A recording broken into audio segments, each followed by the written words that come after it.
Hey, what's up everybody? It's a Red Baron 59 here today with another quick little video.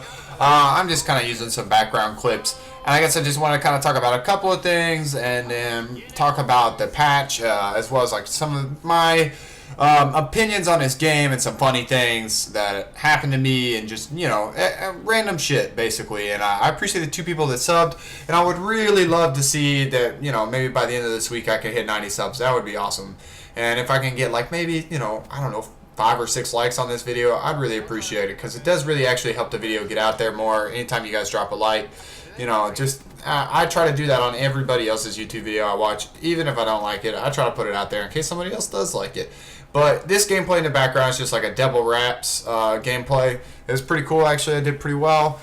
But my experience with this game, man, it's been pretty good so far, but there are still some things that just frustrate the hell out of me. I don't know what it is, but I am a HCXD magnet in this game. I am constantly getting killed by those things.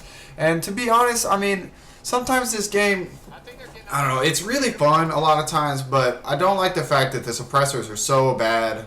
I wish they would buff the suppressor just a little bit. I mean, the thing is terrible in this game. It is unusable on most guns. Unless you're playing against like the worst players that just, you know, don't really pay attention to what's going on. The suppressor is useless in this. I've had a few good games with it, but 9 times out of 10, you'll just lose a lot of gunfights with it. And I wish they would take the 6 cents perk out, and I know I'm using it, but I mean, you know, it'd be nice to actually see it not in the game. I mean, but obviously they're not going to take a perk out of the game. I wish it wouldn't have even made it into it. I don't like this one or Tracker, but what can you do? You know, I mean, I guess it's going to be the way it's going to be, right? And so basically, moving forward with it, today they put out some patch notes, and generally, as far as I can tell, a lot of the patch notes are actually just stuff that they've already done, that they put the notes out. Like all the weapon modifications, for the most part, it seems like, were the things that they said were in the hotfix. And starting with the guns, we'll just kind of go over that. The VMP, its ADS time was slightly increased, so I guess it's got a better ADS time, which I think is crap. But I don't know why they buffed any part of that gun. It's already OP as hell. And it also increased the hipfire spread, so I guess it nerfed the hipfire, but it increased the time to aim down sights. Or actually, I guess that means it slowed it down. So I guess overall, it slowed down the ADS time. So the VMP took a pretty decent nerf. I really think the more important thing would be the fire rate. I don't even think the fact that it pulls up that quickly was the problem. The problem with the VMP in my mind is that its fire rate is out of control. The Pharaoh, the close damage range was slightly reduced. I don't even know why they're nerfing the Pharaoh so much. I felt like it was a pretty competitive gun. I mean, it was good, but the Pharaoh kind of requires you to be a little better than other people, honestly, to use it effectively. I don't know why the Pharaoh is catching so many nerfs, but that's actually the 2nd or 3rd nerf to that gun. I mean, let me know in the comments what you think about it, but I don't think it needed another nerf. The Razorback caught a damage range increase, which was part of the hotfix too. The KM44 fixed the ADS view for the iron sights when a clan tag or kill counter is attached to the weapon. XR2 hipfire spread increased, and I noticed that because it used to be a beast with the hipfire, and now it's not quite so good. Minor tweak to the fire rate, they definitely slowed it down. Increased ability to control recoil on the HVK. I've used that gun recently since the hotfix. It is way better. It's you know, with foregrip, the HVK still was like just not very accurate at all. It was not very good to kill people. And right here, I'm using the Weevil with rapid fire. I finally unlocked that attachment for it. The Weevil with rapid fire is dirty. It is awesome. So if you haven't checked it out, check it out. But speaking of this, so the ICR fixed an animation issue again. M8A7 fixed fire rate increased. I don't know why they did that. The M8A7 is super OP. I mean, it's like literally, if you watch competitive at all or play competitive, the only 2 assault rifles you will ever see right now are the M8A7 and the XR2. It's just the only guns. Shotguns, the KRM62 increased lethal range, which it needed. The KRM62 was a hit marker machine. The Haymaker caught a fire rate and damage range slightly reduced. Argus ADS time increased, close range damage increased, which honestly I thought the Argus needed a buff too. It was kind of inconsistent and unreliable at times before this, and now it's pretty nice. The BRM, the ADS speed was slightly reduced. I don't really like the BRM that much. I don't know why it got nerfed. It's really not that good. The Dingo, however, they increased the recoil control, and I've been using the Dingo lately. That thing is animal. It is super good. The Gorgon, clip size reduced from 50 to 40. ADS time has been slowed down. No longer deals extra damage to vehicles without FMJ. Increased recoil. Increased hipfire spread. It still needs its damage reduced, to be honest, overall.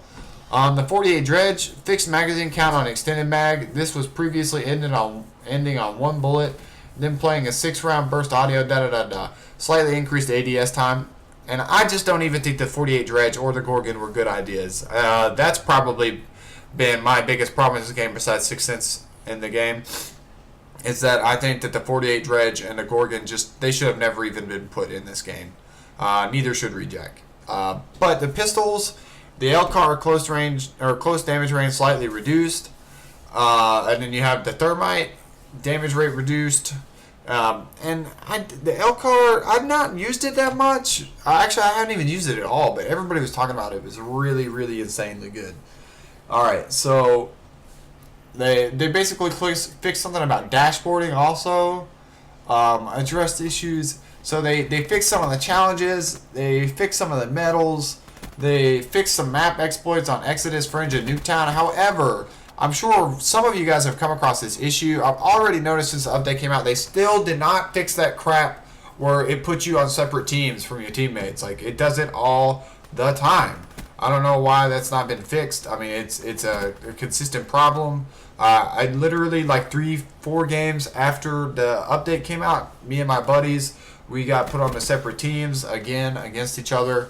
Alright, so moving on with that though, Nomad. They fixed an issue when unlocking the 9th helmet. I guess maybe there was a problem with that. Reject ability, recharge speed has been slightly reduced. Hive trigger radius slightly reduced. Reject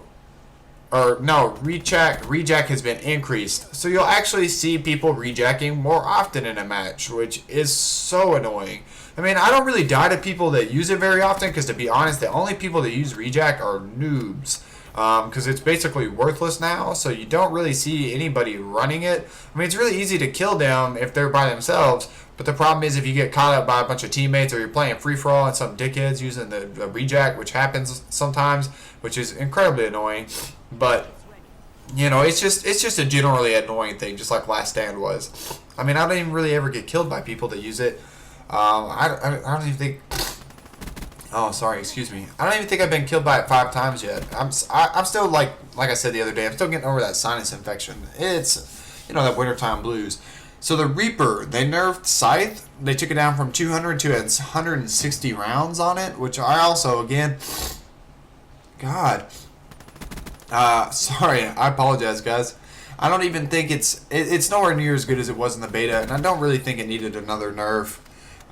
Vision Pulse recharge speed has been reduced. It recharged really slowly to begin with. Honestly, it's one of the slowest charging specialist abilities, and it's kind of limited in its use. I mean, it doesn't actually get you any kills.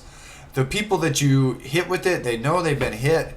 It actually pings you on the map when you use it. I don't know why they reduced it. I mean, it's useful, it's awesome a lot of times, but it can't even get you killed because people know you're going to be coming for them, and in some ways, you know, it can be a negative for you, especially when playing against really good players, because they're going to know that, you know, you ping them and they're going to wait for you. General gameplay, I guess they fixed some score streaks. They buffed Search and Destroy finally from 250 to 500 points. So this is obviously like Double XP weekend, and I hope all of you guys get the opportunity to prestige quite a bit.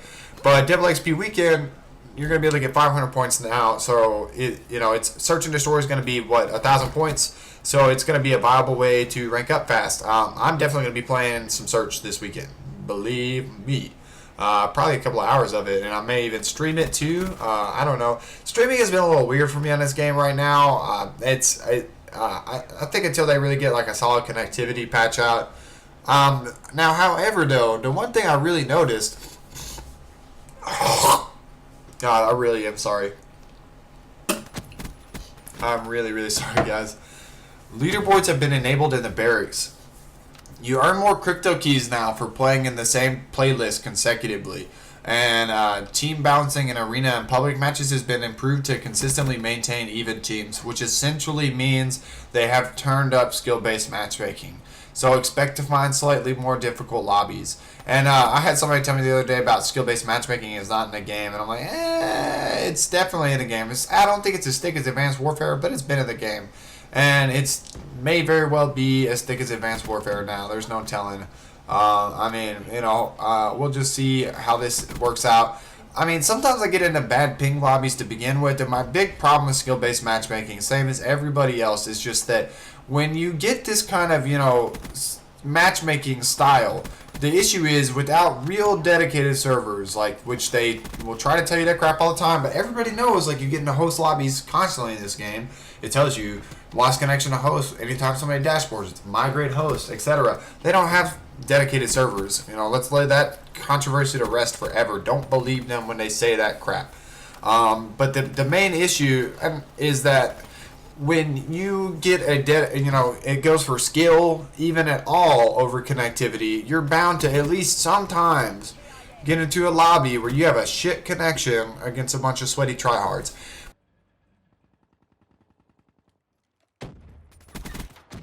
There was never any doubt.